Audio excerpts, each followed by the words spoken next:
Razia gepeng di Medan diwarnai aksi kejar-kejaran.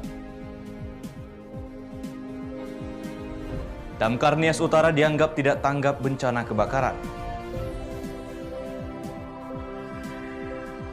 RSUD Salak vaksinasi COVID-19 tahap kedua.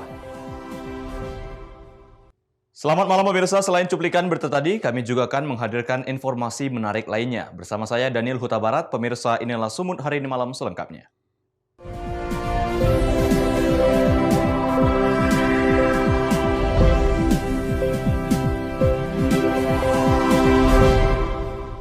Kita ke informasi pertama, pemirsa. Petugas gabungan Dinas Sosial, Satpol PP, dan Polisi melakukan razia penyandang masalah kesejahteraan sosial di Medan, Sumatera Utara. Razia gelandangan dan pengemis ini pun diwarnai aksi kejar-kejaran dengan petugas. Para gelandangan dan pengemis yang berada di persimpangan lampu merah Jalan Sudirman, Medan, kocar-kacir saat mengetahui kedatangan petugas dari Dinas Sosial Kota Medan, Satpol PP, dan Polisi. Dengan cepat petugas pun berhasil mengamankan sejumlah gelandangan dan pengemis yang meminta-minta di lampu merah kepada pengguna jalan. Dengan berbagai modus, para pengemis ini berusaha menghindar dari razia petugas. Namun petugas tetap membawa para gepeng ini ke kantor Dinas Sosial Kota Medan. Dari hasil razia ini, petugas berhasil mengamankan 26 orang gelandangan dan pengemis yang terdiri dari 18 laki-laki dan 8 orang perempuan. Dari hasil tangkapan ini pun didominasi oleh anak-anak. Kegiatan razia ini dilakukan sesuai Perda Kota Medan Nomor 6 Tahun 2003 tentang larangan gelandangan dan pengemis serta praktik susila di Kota Medan. Operasi razia gabungan di mana ditujukan kepada PMKS penyandang masalah kesejahteraan sosial, itu gelandangan, pengemis, dan anak jalanan. Dan di sini kita dapatkan memang banyak terjadi yang kita dapatkan itu anak-anak. Jadi kami mengharapkan kembali kepada masyarakat Kota Medan, mari kita ciptakan Kota Medan ini bersih dari gelandangan, pengemis, dan anak jalanan. Sesuai dengan Perda kita nomor 6 Tahun 2003. Yang diamankan nanti ini kita akan bawa ke panti yang dimiliki oleh Dinas Sosial Provinsi. Itu bisa di Kota Binjai maupun di Sibolga. Seluruh gepeng yang terjaring kemudian dibawa ke kantor Dinas Sosial Kota Medan dan dilakukan pendataan. Bagi gepeng yang sudah terjaring lebih dari 3 kali, akan dikirimkan ke Panti Rehabilitasi Provinsi Sumatera Utara. Daniel Pekuali melaporkan untuk Eva Arina TV. Masih dari Kota Medan, pemirsa, seorang ibu rumah tangga menjadi korban penjambretan usai keluar memesan kopi di salah satu kafe di Jalan Brigjen Katamso, Kota Medan. Aksi pelaku pun terekam CCTV. Inilah rekaman CCTV detik-detik pelaku jambret merampas kalung emas milik seorang wanita yang baru keluar dari warung kopi Kulo Jalan Brigjen Katamso, Medan. Awalnya pelaku yang sudah mengintai korban masuk ke dalam warung kopi dan berpura-pura memesan minuman kopi kepada kasir. Setelah itu pelaku kembali lagi ke areal parkir dan duduk di atas sepeda motor miliknya. Saat korban bersama rekannya keluar dari dalam warung dan akan mengeluarkan sepeda motor miliknya dari areal parkir, pelaku yang sudah mengintai mendekati korban. Hanya dalam hitungan detik pelaku berhasil mengambil kalung emas senilai jutaan rupiah milik korban dan melarikan diri. Korban sempat berteriak minta tolong hingga menarik perhatian warga. Yani, pegawai warung kopi, mengatakan pelaku sempat berkomunikasi dengan kasir dan berpura-pura memesan minuman sambil mengintai korban. Dia itu kayak mau order gitu bang, mau belanja. Jadi ditanya sama kasir, mau order apa bang? Nanti tunggu orderan, kami kira aja Gojek. Terus dia balik lagi ke posisi tempat dia. Nah di situ di kereta. Setelah itu dia main handphone, mantau-mantau gitu sama mantau-mantau kayak pelanggan kita itu. Yang dijambret itu apa? Kalung ya. Pelakunya berapa orang yang jambret? Satu orang. Kasus tersebut kini sudah dilaporkan ke Polsek Medan Kota. Wahyu Pratama melaporkan untuk Eva Arina TV. Informasi berikutnya, pemirsa, pandemi COVID-19 diakui berdampak besar pada perekonomian masyarakat. Salah satunya yakni pemilik usaha kecil menengah yang berada di kawasan Jalan Seibrasi, Medan, Sumatera Utara. Di tengah pandemi, pendapatan pelaku UMKM mengalami penurunan. Inilah salah satu pelaku usaha mikro kecil dan menengah Galeri Kria Buana Nusantara yang berada di kawasan Jalan Seberas, Kota Medan, Sumatera Utara, yang terimbas akibat pandemi COVID-19, sehingga pendapatan mereka menurun. Di mana galeri ini terdapat berbagai macam karya seni seperti berbagai macam lukisan dari bahan kopi, miniatur goni, kerajinan ulos, batik, tenun, hingga keramik. Karya seni tersebut dibuat oleh Maurice Alexander Siregar bersama 13 rekannya dari 3 kabupaten kota di Sumatera Utara. Usaha yang baru berjalan selama 3 tahun ini terasa sulit saat pandemi COVID-19 masuk di wilayah Indonesia. Selain di bidang kesehatan, sektor perekonomian tentunya sangat berdampak. Namun Maurice mencoba terus bertahan dengan terus memproduksi hasil kerajinan tangannya tersebut. Sebelum pandemi COVID-19, usahanya mampu terjual hingga keluar kota dan luar negeri. Selama berkarya, ia telah mendapat 3 rekor muri dari hasil karyanya.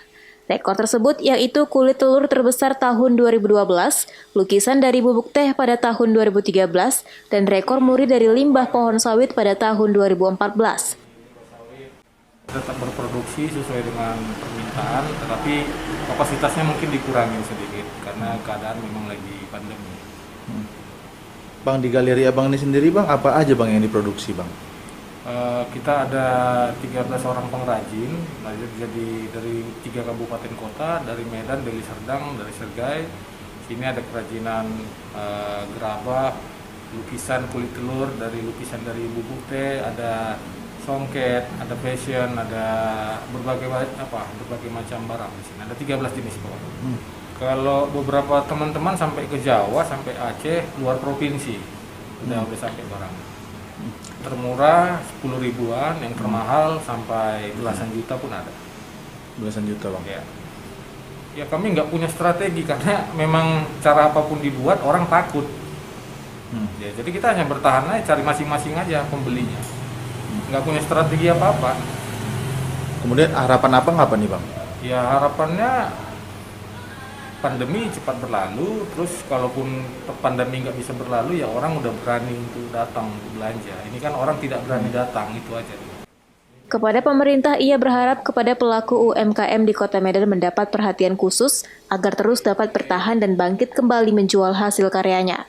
Wahyu Pratama melaporkan untuk Evarina TV.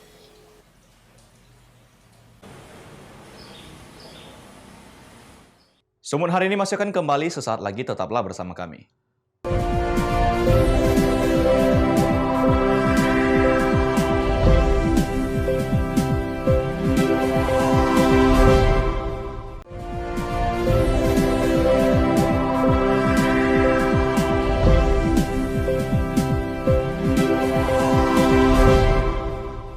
Terima kasih masih bersama kami pemirsa. Kebakaran rumah warga akhir-akhir ini sering terjadi di Kabupaten Nias Utara, Sumatera Utara. Bukan hanya materi yang hangus dilahap api, bahkan juga merenggut korban jiwa. Di saat kebakaran, armada pemadam kebakaran milik Pemda Nias Utara tidak pernah terlihat di lokasi kejadian. Armada pemadam kebakaran atau damkar yang seharusnya selalu tanggap dikala warga membutuhkan untuk membantu memadamkan api, tetapi yang terjadi justru armada pemadam yang telah dibelanjakan oleh pemerintah daerah tersebut selalu terparkir di halaman kantor Satpol PP Nias Utara. Karena armada pemadam kebakaran tersebut tidak pernah terlihat di saat kebakaran rumah warga, seperti kebakaran rumah di Desa Sadawuyu, Kecamatan Sawo, di Desa Hilisalo, dan di Desa Umbu Balodano, Kecamatan Sitoluore. Berbagai komentar netizen di media sosial ditujukan kepada pemerintah daerah dan dituding pengadaan armada damkar di Nias Utara hanya menghabiskan anggaran saja. Warga pun merasa kesal karena pemerintah daerah tidak bisa memanfaatkan armada pemadam kebakaran tersebut. Kepada pemerintah daerah diharapkan adanya sinergitas dan tanggap dalam upaya membantu warga yang mengalami musibah kebakaran di Nias Utara. Emala Zebua selaku Kasatpol PP Kabupaten Nias Utara saat dimintai penjelasan menyampaikan berbagai alasan sehingga armada pemadam kebakaran tidak dapat diturunkan ke lokasi kebakaran. Salah satu alasan yang dikemukakannya yaitu karena armada yang tersedia hanya 1 unit dan akses jalan menuju lokasi kebakaran tidak dapat dijangkau seketika. dengar informasi tapi terlambat karena situasi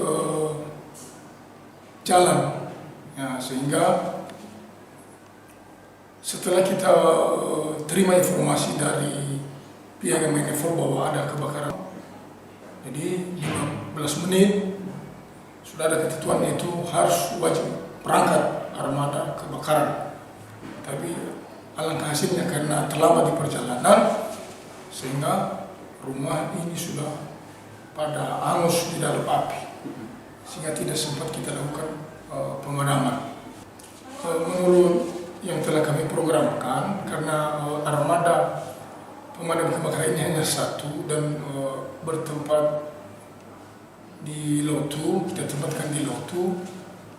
Jadi sebenarnya ada program kita supaya direncanakan pengadaan mobil damkar ini tahun-tahun depan sehingga dapat terjangkau wilayah yang jauh dari kota Lotu di wilayah Kabupaten Nias Utara. Haugo Manuzega melaporkan untuk Eva Rina TV. Sementara itu, pemirsa, Kejaksaan Negeri Gunung Sitoli secara resmi telah menahan 3 orang tersangka atas kasus korupsi senilai 2 miliar 81 juta rupiah pada pembangunan unit sekolah baru sekolah luar biasa di Kabupaten Nias Barat, Sumatera Utara. Para tersangka yang umumnya merupakan pengurus komite sekolah ditahan di Polres Nias di Gunung Sitoli. Para tersangka kasus korupsi unit sekolah baru sekolah luar biasa atau USBSLB menjalani pemeriksaan oleh tim penyidik Kejaksaan Negeri Gunung Sitoli berlangsung selama 6 jam di ruang pemeriksaan Kejaksaan pada Selasa 23 Februari 2021. Usai pemeriksaan pada pukul 7 malam, ketiganya resmi mulai ditahan hingga 20 hari ke depan. Terpantau 3 orang tersangka mengenakan baju tahanan kejaksaan diapit tim penyidik keluar dari gedung Kejaksaan Negeri Gunung Sitoli. Selanjutnya diboyong ke ruang tahanan Polres Nias, Jalan Bayangkara nomor 1 Gunung Sitoli. Tersangka adalah berinisial ED, kemudian FD dan MD, masing-masing ketua, sekretaris dan bendahara Komite Sekolah Penyelenggara Pembangunan Unit Sekolah Baru Sekolah Luar Biasa secara swakelola yang dibangun pada tahun 2016 berlokasi di Desa Onowaimbo, Kecamatan Lahomi, Kabupaten Nias Barat. Dalam penyelidikan kasus tersebut, banyak ditemukan aktivitas tidak wajar, utamanya pengurangan volume pada pelaksanaan program pembangunan yang dananya bersumber dari anggaran Direktorat Pembinaan Pendidikan Khusus dan Layanan Khusus Kementerian Pendidikan. Setelah cukup bukti seperti hasil pemeriksaan para tersangka dan saksi, serta telah melakukan penghitungan ulang kerugian negara sebesar 2 miliar 81 juta rupiah, kemudian mengantarkan terbitnya keputusan penahanan bagi para tersangka. Tim penyidik juga masih terus mengembangkan penyidikan kasus ini, manakala masih adanya tersangka baru. Sementara bagi 3 tersangka, saat ini masih dalam pelengkapan berkas perkara, untuk selanjutnya dilimpahkan ke Pengadilan Tipikor di Medan.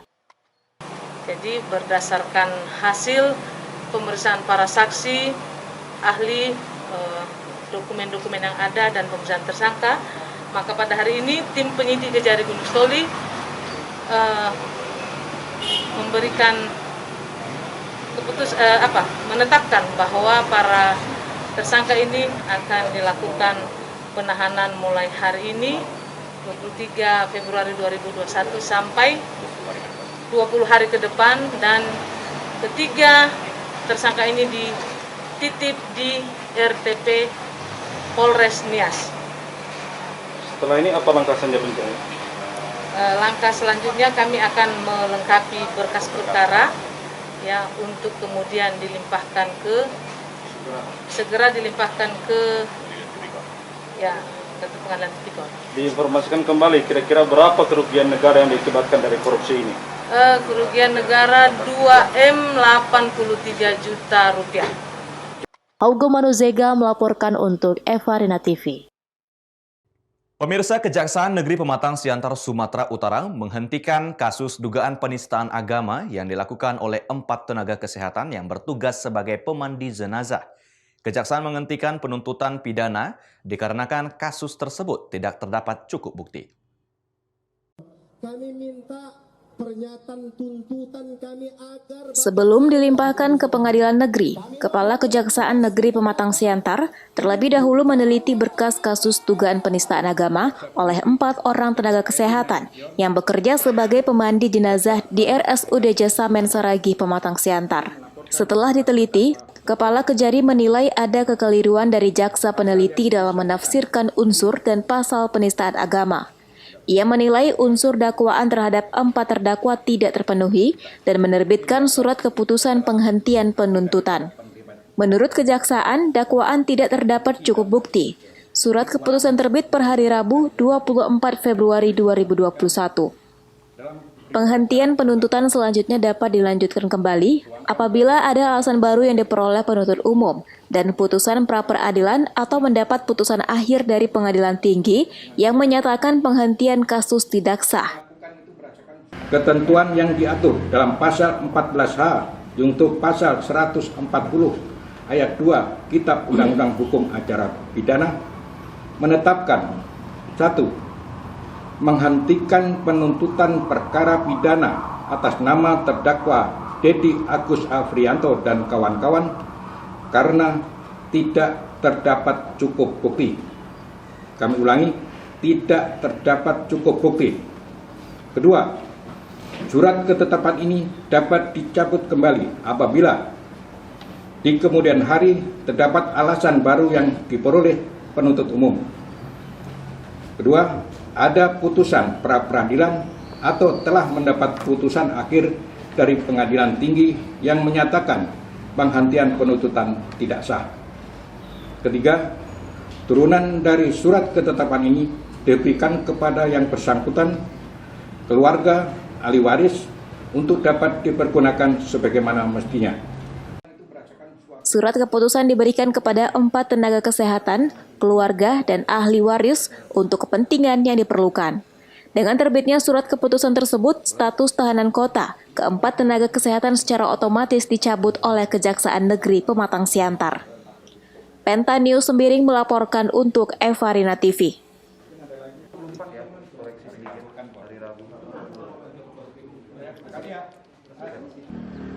Sebelum hari ini masih akan kembali, sesaat lagi tetaplah bersama kami.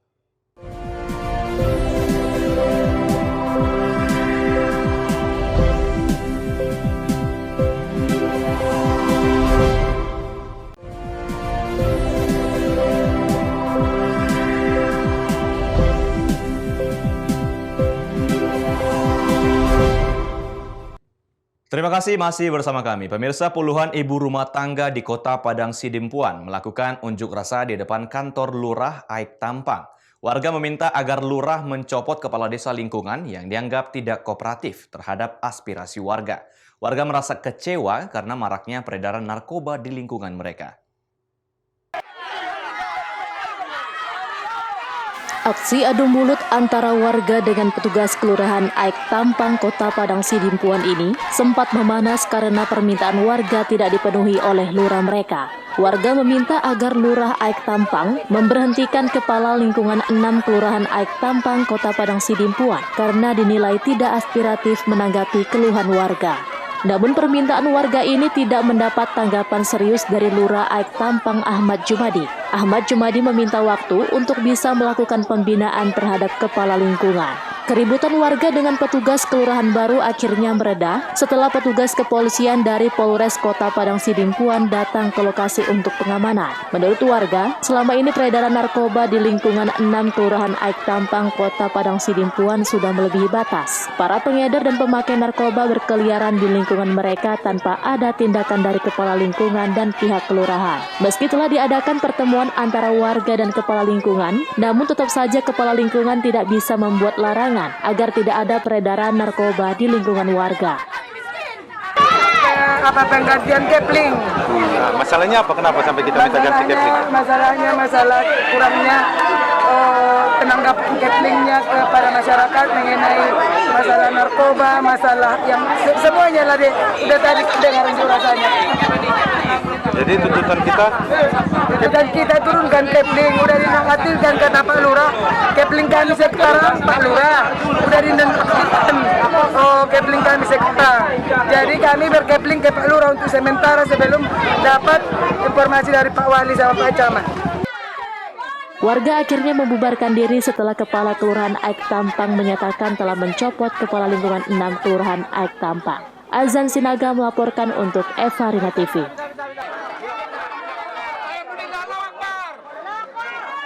Pemirsa, untuk mengantisipasi penyebaran virus corona di Kabupaten Pakpak Barat, Tenaga Kesehatan Rumah Sakit Umum Daerah Salak melakukan vaksinasi penyuntikan dosis kedua. Beginilah situasi dan kondisi sejumlah petugas tenaga kesehatan Kabupaten Pakpak Barat melakukan penyuntikan vaksinasi COVID-19 dosis kedua. Dalam penyuntikan vaksin COVID-19 dosis kedua ini, ada 251 tenaga medis yang akan menerima vaksin khususnya tenaga medis di Rumah Sakit Umum Daerah Salak. Vaksinasi tahap 1 dosis kedua ini dilakukan selama 7 hari. 54 orang tenaga medis tidak dapat divaksin dikarenakan kondisi tubuh ataupun terdapat gejala penyakit lain. Dr. Eliza Barus mengatakan, sebelumnya pada vaksinasi tahap pertama terhadap tenaga medis di Rumah Sakit Umum Daerah Salak berjalan dengan lancar tanpa adanya kendala. Ya baik, teman-teman media. Jadi terkait vaksinasi COVID-19 di lingkungan RSUD dapat kami sampaikan bahwanya sudah kita lakukan pemberian penyuntikan vaksin pertama terhadap 251 ya tenaga kesehatan di RSUD,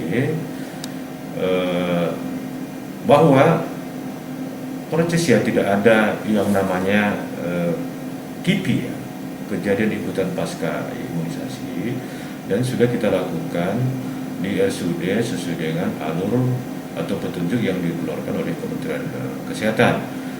Maka di 14 hari sejak penyuntikan pertama kita sudah juga melakukan penyuntikan yang kedua dimulai pada hari semalam dan dilanjutkan hari ini. Kenapa? Petro Citra Cibro melaporkan untuk Eva Rina TV. Pemirsa, demikian rangkaian informasi dalam Sumut hari ini malam. Saya Daniel Huta Barat, mewakili kerabat kerja yang bertugas, pamit undur diri. Terima kasih atas kebersamaan Anda dan sampai jumpa.